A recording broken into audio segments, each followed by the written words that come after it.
It's been another good year for equities. What are your reflections on 2024 so far, and what's been driving the positive performance? Well, yes, hello everybody, and yes, it has indeed been a very good year for the stock markets. The MSCI All Country World Index, or the World Index as we say, is up 21% in dollar terms. And if you look at the US, the S&P 500 index is up 28% and had an astonishing 56 new all-time highs during this year, and the returns are comfortably in the top decile of historic range.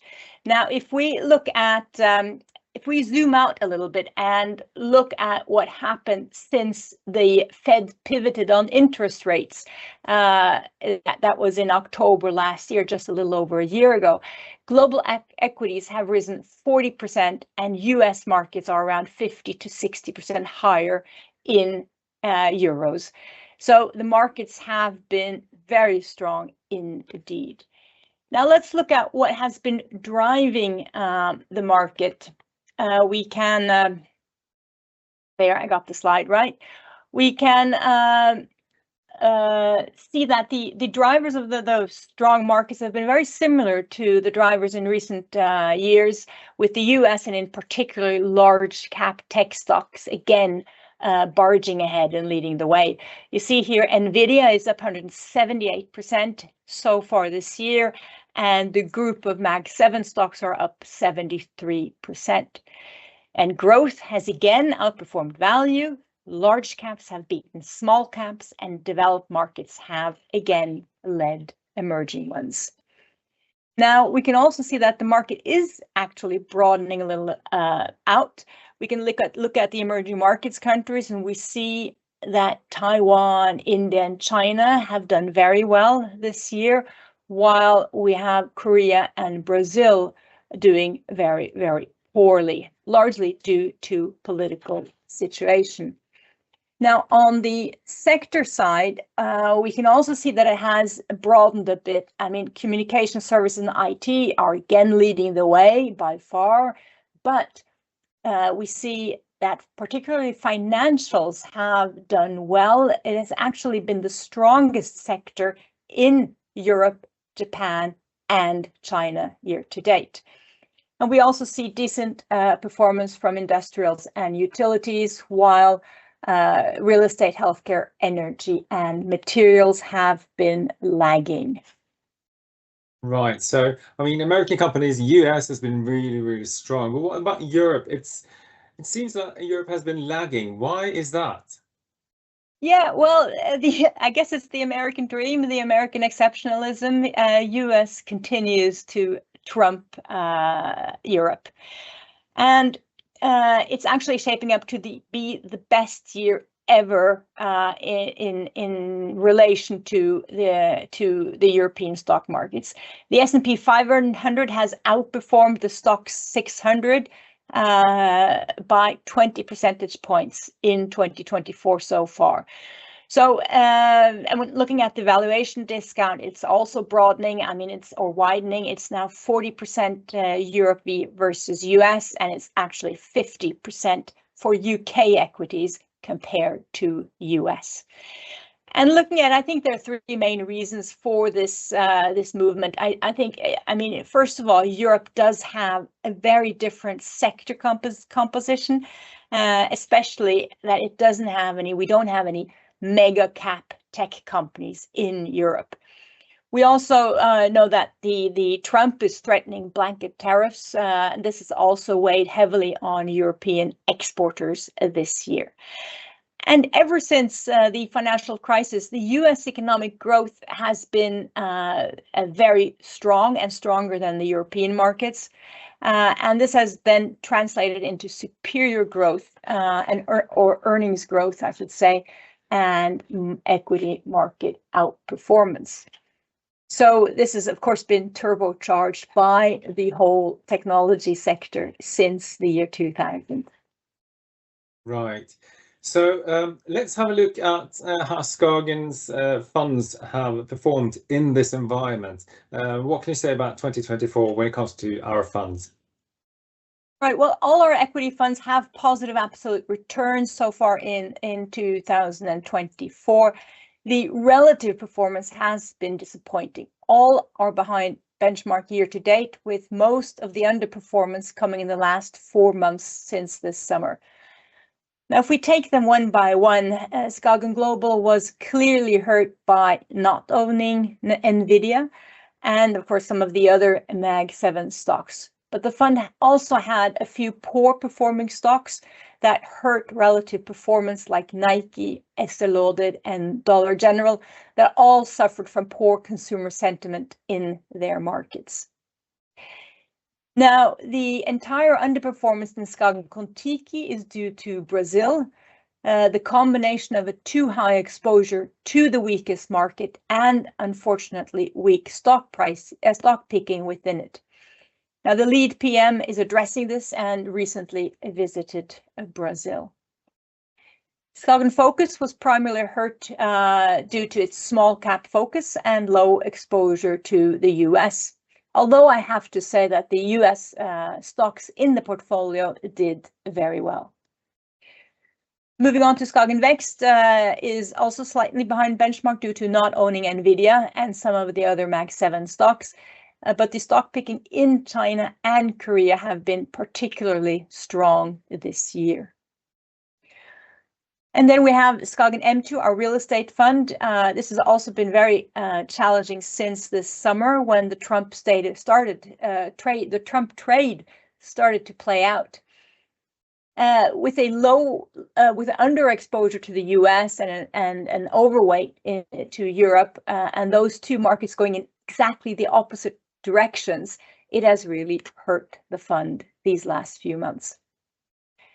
So overall, it is a fact, we can't hide behind it, that it has been a challenging year, but not only for us, for all stock pickers this year. Morningstar has analyzed this and found that only a third of the active managers across 38 categories actually were ahead of their benchmarks for the 12-month period to the end of June. So again, this is in large part due to the continued strength of a small number of US tech stocks driving the market. And this is, of course, particularly a challenge for value investors such as ourselves. Although we have longer-term outperformance in the majority of our funds, it is suffice to say that we are not satisfied with relative performance in 2024, and the PMs are working very hard to improve the results. Okay, now let's talk a bit about value. Where are markets now in terms of valuations, and what risks and opportunities do you see going forward? Well, okay, let's look at today's market valuations. Valuations are driven by earnings in the long term. When markets are growing less or more than the earnings, they are becoming cheaper or more expensive. Now, half of the equity return globally in 2024 has actually come from valuation expansion, i.e. the markets have become more expensive. And again, largely driven by the growing optimism from initially lower inflation and interest rates, and lately with the Trump election win, from deregulation and the prospect of lower taxes in the US. So this leaves us with the valuations are generally above the average, the MSCI World Index, and at record highs in some cases like the US. Now, what this means in the short term is that earnings growth will have to do more of the heavy lifting for markets to keep rising, certainly at anywhere near the rate that we have seen recently. The good news, however, is that EPS is expected to grow in most developed markets next year, with a record 96% of the S&P 500 companies expected to grow earnings. And most of the US EPS growth is still expected to come from the Mag 7, but we believe that the Trump effect should mean a broader contribution to earnings growth. And in looking at the emerging markets, we also see that the earnings growth is expected to grow at hefty levels. and albeit at slightly lower levels or rates than this year. But if you look at the chart here, you see that EM companies are still expected to grow earnings at the same level as the US companies. And with valuations below their historic averages, there is certainly a room for expansion. Right. Now, obviously, the US is on everybody's mind right now. There's been a lot of commentary recently about stock markets, particularly in the US, being in a bubble. Do you agree? What do you think? Well, I think it's often said that to be in a bubble, you need a combination of two things. One is very high valuations and a very positive sentiment. And I think we're there on the first point in some market segments, and investor sentiment is looking to be rising in the US. To the left, you see the retail expectations, according to the US Conference Board, that found that 56% of consumers actually expect stock markets to increase over the year ahead. And this is a record high in the survey's 35-year history. So very positive from the consumers. And if you look at investors, the latest Bank of America Global Fund Manager survey also showed that sentiment among institutional investors has risen since the US election. Now, the US market is currently at record high valuations with a great deal of optimism, where a lot of the positive effects of lower taxes, less regulation, and shutting out foreign competition might already be reflected in the share price. There is certainly very little room for disappointments. But in spite of a bubble alarm in some places, in the highly valued sectors, the broad market is actually quite soberly valued, and I believe is not in a bubble. Some areas of the market are actually very cheap. I'll get back to that towards the end. Right, so let's stay in the US for a while. How do you think the US election results and the return of Donald Trump will impact equity markets, and how, if at all, does it change our investment decision-making in Skagen? Well, first of all, it is important to remember that election results historically have had limited long-term impact on stock market performance. Performance has been similar in the US under either party, whether they are Republicans or Democrats. And no one really knows what's going to happen, and probably not even Trump.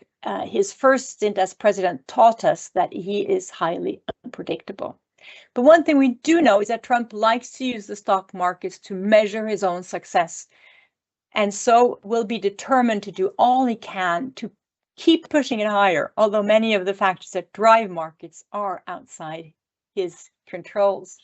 But let's have a look at what he says he wants to do, the Trump effects. We like to think in different scenarios and then ascribe probabilities to them happening, which isn't easy with someone like Trump. But let's consider a scenario that he is true to his word and he ends the Ukraine war next year. Now, estimated at up to $500 billion, rebuilding Ukraine should be very good for the European economy and stock markets. Furthermore, if he implements stringent tariffs, clearly negative for China, where he's threatening to impose 60% tariffs, but also damaging for European exporters if opposed across the board. Take German car makers, for example. Then you can move on to lower taxes and less regulation. You know, some forecasts like Goldman and BNP Paribas are predicting that this alone could boost US earnings by 4% a year from 2025. Lastly, lower immigration and even deportations could force wages to go up, which is good for consumption.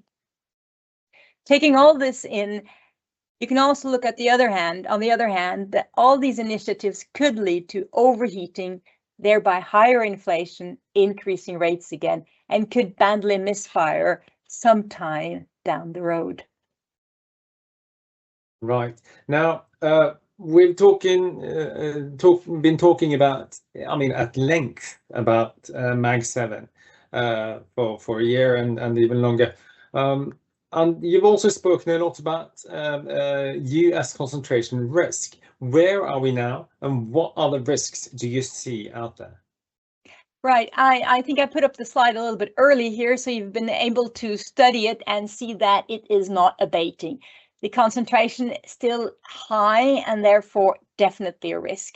The US equity markets are now around 75% of the developed market index and 2/3 of the global index, higher than dot-com boom and now above the 1970s Nifty 50 era. Now, just put this into perspective a little bit. The US has 4% of the global population, 15% of GDP, yet 10 stocks account for over 1/5 of the global index. That is just outstanding. Now, Mag 7 is dominant and has been really supported by fantastic earnings growth. But this is unsustainable, and inevitably the growth rate will fall and move towards normalized levels. So the gap between the Mag 7 growth rates and the 493 other companies in the S&P 500 is expected to narrow over the next couple of years. And it is important to say that while this is a risk for markets and passive funds tracking them, it is also an opportunity if the market broadens significantly for those that pick the right stocks. We need this balance risk reward, and hopefully this will become more favorable for value-focused stock pickers like Skagen as the markets continue to broaden out. Right. Now, turning to the equity markets next year, what do you expect to be the key themes in 2025? Well, I think it will certainly be a year of uncertainty. And I think there are maybe three main themes that I would like to pick this time around. And first of all, there are a lot of positives. The world economy is generally in a very, very good shape. The first theme is US corporates. They like lower taxes, they like deregulation, and they like less competition from international competitors. And of course, consumers like higher wages, so they can consume more. So earnings will grow, mergers and acquisitions will accelerate, and it is hard to bet against the US market, particularly with Trump in charge. However, the US does not live in a vacuum. The world will adjust, currencies will adjust, and unintended consequences may occur when retaliatory measures are introduced and international bargaining and diplomacy is pursued. So that's the first theme. The second theme are wars and conflicts. We have wars in Russia, Ukraine, Syria, Israel, Lebanon, Gaza, and Iran. They could all escalate, and we could see movements in the political era around China, trade wars, and of course, Taiwan. Now, the third theme I think is on top of mind is inflation. We see that Trump is pursuing an inflationary policy. So if inflation does take hold again, we will not see as many interest rate cuts as we think we will see, and they could even turn upwards again, which would be very damaging for the equity markets. So with those three themes and all that I've said, at the end of the day, we as investors, we have to find out what is already in the share price and what is not in the share price. So I think I'll end this question with, as value investors, we see many opportunities and pockets with very attractive valuations, and we will continue to avoid the most expensive markets and stocks out there. Well, all right. So let's keep talking a bit about the equity markets. Do you think that they will do well and give us another year of positive performance with all this uncertainty? Right. Well, here you see a chart of the annual stock market's performance. And a key point to remember is that I think countries, corporates are quick to adapt to changing economic and trading conditions. We saw this during COVID. Countries shut down and society found ways to cope. And the same with Europe, that had acute gas shortages after Russia invaded Ukraine. But European industry found ways to cope too. So I am convinced that we will find ways to deal with the unpredictability of the next US president too. And for us in Skagen, I think it's really important to focus on our trade, on bottom-up company analysis and evaluations, and not focus on a lot of noise like politics and the like. So our job is to pick the best companies globally, not just the US, and use our experience to focus on the fundamentals rather than noise, think long-term beyond political cycles, and be ready to take any opportunities that come our way from any heightened market volatility. So going on to my last slide here, I think there are lots of, I would like to end just with there are opportunities for those who think globally and differently. If you do not want to have 70-75% exposure to the US market and the giant tech companies, it is good to remember that there are many other opportunities out there that are tremendously more attractively priced. So looking at this, this guy who goes into Europe here, Europe valuation discounts to US are at record levels, at 40% based on forward price earnings ratio. And all sectors are trading below long-term averages versus their US equivalents, particularly consumer discretionary, energy, and financials. And as I was alluding to, if there is some kind of a peace agreement in Ukraine, there'll be massive investments into the country, and that will benefit the European stock market. There's also a case for small and mid caps. They're also priced at very low PE multiples. And if you think about the deregulation that the US politicians are indicating, there is a potential benefit for high quality European and Asian small and mid cap stocks as well. So I think as we see this M&A activity increase, we will see pricing of these stocks move upwards. And there's actually also a case for emerging markets. You can look for the relative winners outside those who will be hit very hard by tariffs. You can see there are lots of companies who are more focused on local trade or regional trade in Asia. And that's the same for China. There's expectations there that there will be some really effective stimulus measures beyond the year and end of this year. Japan, also attractive valuations. And finally, also real estate has really been bogged down and is very attractive. So all in all, there are a lot of very exciting opportunities beyond the US global market. So the US is not only the only play in town.